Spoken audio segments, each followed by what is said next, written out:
नमस्कार दोस्तों, स्वागत है आपका हमारे चैनल ग्लोबल डेस्क न्यूज पर। आज की जो खबर है वो सिर्फ एक हेडलाइन नहीं है, बल्कि एक ऐसा मुद्दा है जो सीधे भारत की इकोनॉमी, हमारी ग्रोथ और भविष्य से जुड़ा हुआ है। सोशल मीडिया पर एक खबर आग की तरह फैल रही है। भारत का जीडीपी रैंक 5वें से गिरकर 6वें स्थान पर चला गया है और यूके ने हमें पीछे छोड़ दिया है। अब सवाल ये उठता है, क्या भारत की अर्थव्यवस्था कमजोर हो रही है? क्या ये सरकार की नीतियों की विफलता है या फिर ये सिर्फ एक नंबर्स का खेल है? आज हम इस पूरे मुद्दे को गहराई से समझेंगे, बिना किसी शोर शराबे की, सिर्फ फैक्ट्स के साथ। सबसे पहले, असली आंकड़े क्या कहती हैं? आईएमएफ यानी इंटरनेशनल मॉनेटरी फंड ने 14 अप्रैल 2026 को अपनी वर्ल्ड इकोनॉमिक आउटलुक रिपोर्ट जारी की। 2026 के लिए नॉमिनल जीडीपी डॉलर में कुछ इस तरह है। अमेरिका 32.38 ट्रिलियन डॉलर, चीन 20.85 trillion, Germany 5.45 trillion, Japan 4.38 trillion, United kingdom 4.26 trillion, Bharat 4.15 trillion, यानी भारत छठे स्थान पर है।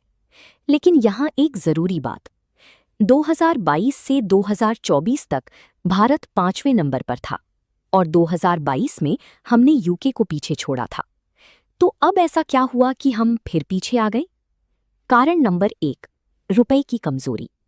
सबसे बड़ा कारण है रुपए की गिरावट। पिछले एक साल में रुपया डॉलर के मुकाबले करीब 9-10% तक कमजोर हुआ। अब समझिए इसका असर। जीडीपी को डॉलर में मापा जाता है।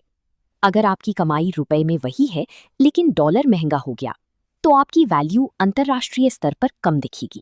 उदाहरण, अगर आपकी आय 100 रुपए है और डॉलर इक्वल्स टू 80 रुपए, तो 1.25 डॉलर, लेकिन डॉलर इक्वल्स टू 88 रुपीज, तो 1.13 डॉलर। यानी असली कमाई वही, लेकिन दुनिया की नजर में आप छोटे हो गए। रुपए क्यों गिरा? यहां सिर्फ भारत की गलती नहीं है, कुछ बड़े ग्लोबल कारण हैं।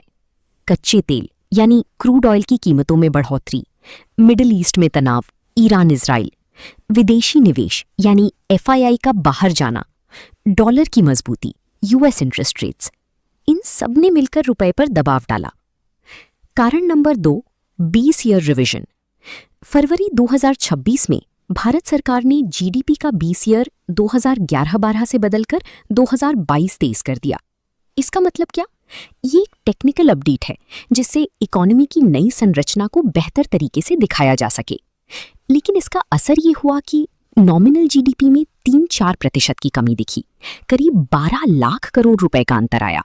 यानी कागज पर इकोनॉमी थोड़ी छोटी दिखने लगी। अब असली बहस, क्या सरकार जिम्मेदार है? यहां से शुरू होती है राजनीति और राय की लड़ाई। कुछ आलोचक और विपक्ष क्या कह रहे हैं? पहला, हाई फिस्कल डेफिसिट, सरकार ज्यादा खर्च कर रही है और राजस्व उतना नहीं बढ़ रहा। दूसरा, आयात पर निर्भरता, भारत अभी भी तेल और कई चीजों के लिए विदेशों पर निर्भर है। तीसरा, एक्सपोर्ट की चुनौती, कुछ लोग कहते हैं कि प्रोटेक्शनिस्ट नीतियों की वजह से एक्सपोर्ट उतना तेज नहीं बढ़ा। चौथा, रुपए की लंबी गिरावट, 2014 से रुपया हर साल औसतन 3-4% गिरता रहा है। लेकिन दूसरी साइड भी सुनिए, सरकार और कई एक्सपर्ट्स क्या कहते हैं। ये गिरावट वास्तविक कमजोरी नहीं है, बल्कि एक स्टैटिस्टिकल इफेक्ट है। असली तस्वीर ये है, भारत की रियल जीडीपी ग्रोथ 6.5% आईएमएफ और नई सीरीज में 7.6% तक अनुमान। तुलना करें, यूके सिर्फ 0.8%, कई विकसित देश 1% के आसपास। यानी ग्रोथ में भारत अभी भी सबसे आगे है। पीपीपी में भारत कहाँ है? पीपीपी यानी परचेजिंग पावर पैरिटी में भारत अभी भी दुनिया की तीसरी सबसे बड़ी अर्थव्यवस्था है। इसका मतलब भारत में चीजें सस्ती हैं और घरेलू अर्थव्यवस्था मजबूत है। आगे क्या होगा? आईएमएफ का अनुमान 2028 तक भारत चौथे स्थान पर पहुंच सकता है। इसके पीछे कारण, तेजी से बढ़ती जनसंख्या और उपभोग, मैन्युफैक्चरिंग में सुधार, पीएलआई स्कीम, डिजिटल इकोनॉमी का विस्तार, इंफ्रास्ट्रक्चर में भारी निवेश। आम आदमी पर असर? सच कहें तो आपकी नौकरी पर सीधा असर नहीं, महंगाई पर कोई बड़ा झटका नहीं। ये ज्यादा इंटरनेशनल रैंकिंग का मुद्दा है। इन्वेस्टर्स के लिए क्या संकेत? ये एक शॉर्ट टर्म स्टैटिस्टिकल बदलाव है। लॉन्ग टर्म ग्रोथ स्टोरी अभी भी मजबूत है। निष्कर्ष तो दोस्तों, हेडलाइन कहती है भारत पीछे चला गया, लेकिन हकीकत कहती है भारत तेजी से आगे बढ़ रहा है। ये गिरावट अस्थायी है, असली ताकत हमारी ग्रोथ में है। अब सवाल आपसे, क्या आपको लगता है कि ये सिर्फ नंबर गेम है या सरकार की नीतियों में सुधार की जरूरत है? कमेंट में अपनी राय जरूर बताएं। अगर आपको ये वीडियो पसंद आया हो तो लाइक करें, शेयर करें और चैनल को सब्सक्राइब करें। मिलते हैं अगली वीडियो में। धन्यवाद।